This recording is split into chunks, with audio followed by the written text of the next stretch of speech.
अब मैं तेरा सिर काट दूंगा यहाँ, और इससे सभी को यहाँ पर सीख मिलेगी। रुको।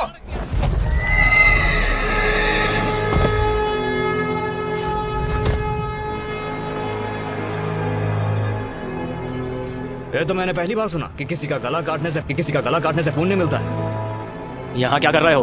अगर नहीं पता कि क्या करना है तो पीछे हटो। चला जाऊंगा, लेकिन तुम्हें सौंपी हुई ताकत का सही से इस्तेमाल करोगे तो अच्छा होगा। मैं अभी तुम्हारा सर धड़ से अलग कर सकता हूँ, याद है? मैं ये सब इसलिए नहीं सहूंगा क्योंकि तुम बहुत अमीर हो। इन्हें कहीं और ले जाओ।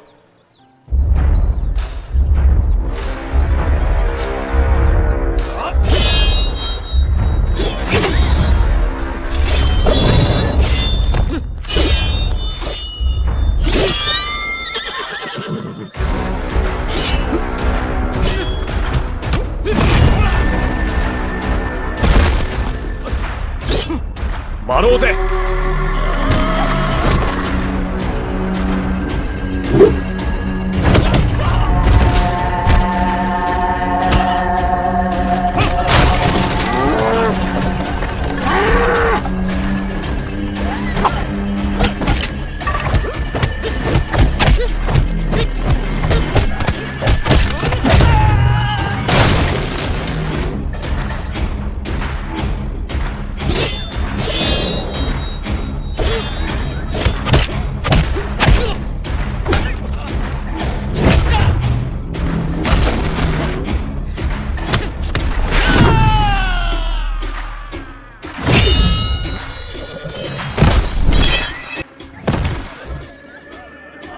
तुमने कहा था कि ये सब लोग तुमसे 36 कदम दूर होने चाहिए। अभी 36 तो हुए ही नहीं है।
महाराज, अगर मैंने आपको छू के अशुद्ध कर दिया है तो जाकर अमृत से नहा लीजिए।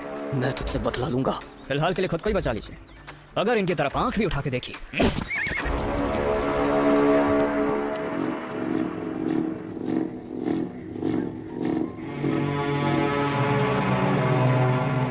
तुम्हें ध्यान रखना होगा, ये कभी मत बोलना कि बहुत ताकतवर है।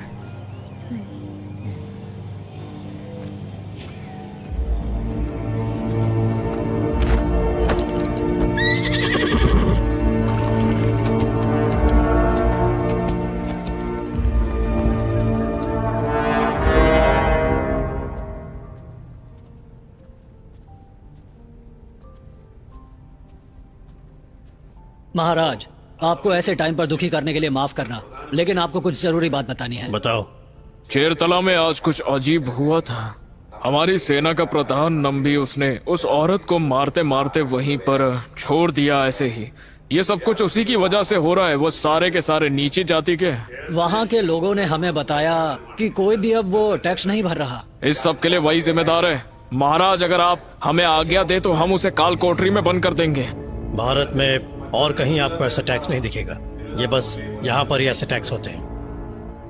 हमारे पूर्वजों ने यहाँ से कन्याकुमारी तक सब कुछ जीत लिया था और हमारे राज्य को बढ़ाया। लेकिन ये भी सच है कि उस युद्ध में सिर्फ हमारी आर्मी नहीं थी, है ना? नहीं, उस समय काफी देशों के राजाओं ने हमारी मदद की और थी। फिर जब पैसे कम हो गए और उन राजाओं को वो नहीं मिल पाया जो कि उन्हें वादा किया गया था, तब उन्होंने ऐसे टैक्स लगाना शुरू किए। ऐसे नीति जाति वाले लोग अगर हमें लगान ना दे तो उन्हें ऐसे नहीं छोड़ना चाहिए, जान से मार देना चाहिए। जरूरत पड़ने पर उसे मौत के घाट उतार देना चाहिए। लेकिन पढ़कर क्या तुम्हें पता है कि उन सभी की प्रॉपर्टी और तुम जैसे लोग टैक्स से बाहर हैं? और बाकियों का क्या?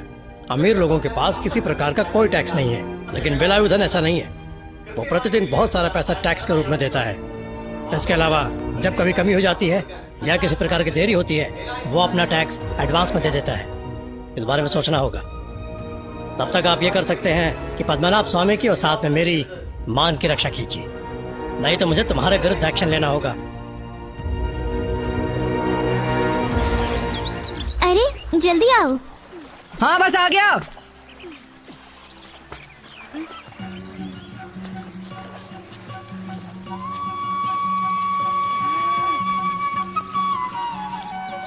तुम इसके साथ कहाँ जा रही हो?